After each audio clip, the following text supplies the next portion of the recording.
On an unverified date, although likely sometime in January of 1861, Abraham Lincoln wrote what is now arguably one of his most insightful works as to the foundations of his political and moral ideologies. This was a personal note, now entitled and publicized on Lincoln's writings through the House Divided Project, as Lincoln's Fragment on the Constitution and the Union. He wrote this in reaction to an exchange with Alexander H. Stephens. Stephens was a congressman hailing from Crawfordville, Georgia, and an old friend of Lincoln's from days working together as Whigs in Congress. The two were engaged in an exchange by mail in late 1860 to early 1861.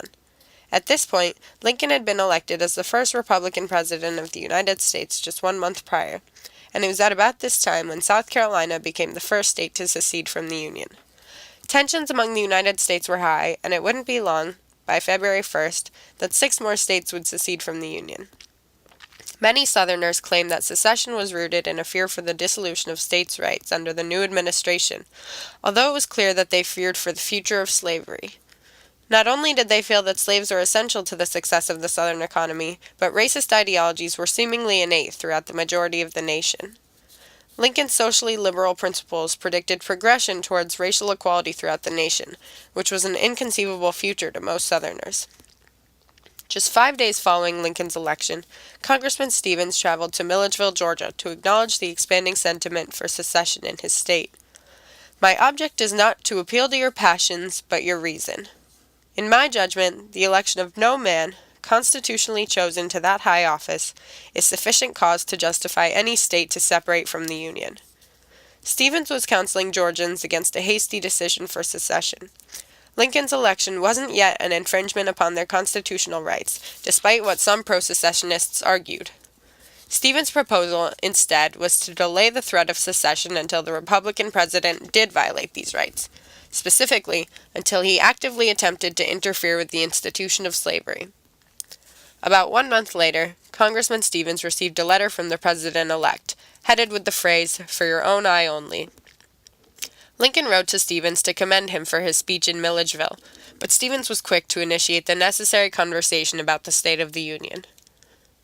In a fairly cordial and respectful exchange, Stephens warned Lincoln, "The country is certainly in great peril, and no man had heavier or greater responsibilities than you have in the present momentous crisis." Stephens went on to respectfully but firmly remind Lincoln that he lacked the power, under the Constitution, to interfere with slavery. Lincoln wrote Stephens in assurance that Southerners had no reason to resent his administration, as he had no intention to interfere with the institution of slavery either directly or indirectly.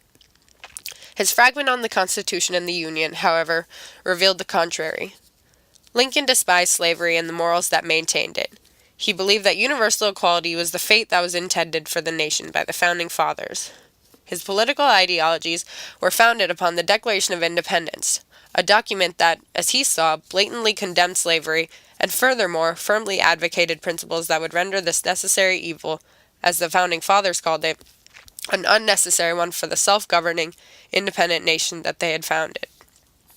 In this note, Lincoln proclaimed his devotion to the Declaration of Independence and in turn to the message of the Founding Fathers, that a self-governing body can only survive if it's true to liberty, not selfishly, but upon principle. The liberty that is so emphatically outlined by the Declaration was the end to which the Constitution and the Union were the means. Historian Lucas Morrell advocates for Lincoln's point. Because the liberties each person possesses by nature are not self-enforcing, the mechanism by which these liberties were to be protected becomes especially important. Lincoln's note began as such. Without the Constitution and the Union, we could not have attained the result. But even these are not the primary cause of our great prosperity. There is something back of these, entwining itself more closely about the human heart. That something is the principle of liberty to all, the principle that clears the path for all, gives hope to all, and by consequence, enterprise and industry to all. Lincoln referred to those unalienable rights endowed by the Creator of men as stated in the Declaration of Independence: life, liberty, and the pursuit of happiness. One of the biggest challenges that he faced during his presidency, however, was to clarify the meaning of liberty, as it was intended by the Founding Fathers. In a speech to the Women's Central Association of Relief in Baltimore, Maryland, on April 18, 1864, Lincoln identified the large-scale distinction between liberty in the Union and in the Confederacy that created their mutual hatred in the Civil War. With some, the word liberty may mean for each man to do as he pleases with himself and the product of his labor, while with others the same word may mean for some men to do as they please with other men and the product of other men's labor. Lincoln believed that so long as slavery persisted, liberty could not. In a lengthy response to the president-elect, the Georgia congressman alluded to Proverbs 25:11 of the Bible to urge Lincoln to somehow deliver a message that would placate the remaining southern states. A word fitly spoken by you now would indeed be like apples of gold and pictures of silver. While not a man of vehement religious beliefs, Lincoln certainly understood Stephen's allusion. However, in his Fragment, manipulated it to suit his own purposes. The assertion of that principle at that time was the word fitly spoken, which has proved an apple of gold to us. The Union and the Constitution are the picture of silver, subsequently framed around it.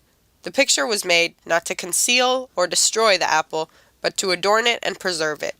The picture was made for the apple, not the apple for the picture. The image of the Declaration as the apple of gold, framed by the silver Constitution and the Union, has become highly controversial among historians. Many are disenchanted by Lincoln's willingness to set priorities among these invaluable documents. Conservative historians Wilmore Kendall and Gottfried Dietz, among others, argued this allusion as Lincoln's demolition of the Constitution to pursue dictatorial glory as president and to put himself in Washington's place as the father of his country.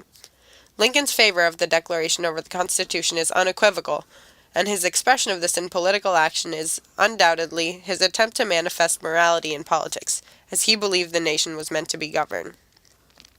So let us act that neither picture or apple shall ever be blurred, or bruised, or broken. That we may so act, we must study and understand the points of danger. Lincoln called upon the people to respect and obey the Declaration of Independence, the Constitution, and the Union. As he claimed, the central idea of secession is the essence of anarchy. A universal understanding of liberty, in its true sense, would have squandered any notion for such blasphemy. Lincoln's Fragment on the Constitution and the Union provided major insight into his reaction to Southern state secession following his first election to presidency. These thoughts of his were never revealed so cohesively as in this note. However, his eventual triumph in achieving nationwide moral and political change was largely a result of his compelling public discourse. Lincoln wasn't naive as to expect a Union victory in the Civil War to dissolve racist sentiments throughout the country. He recognized that pragmatism in politics was the way to accomplish de jure equality in order to create the path that would one day lead to de facto nationwide liberty. His re-election to presidency in 1864 confirmed that it was common understanding that he was the man capable of leading the nation to this fate.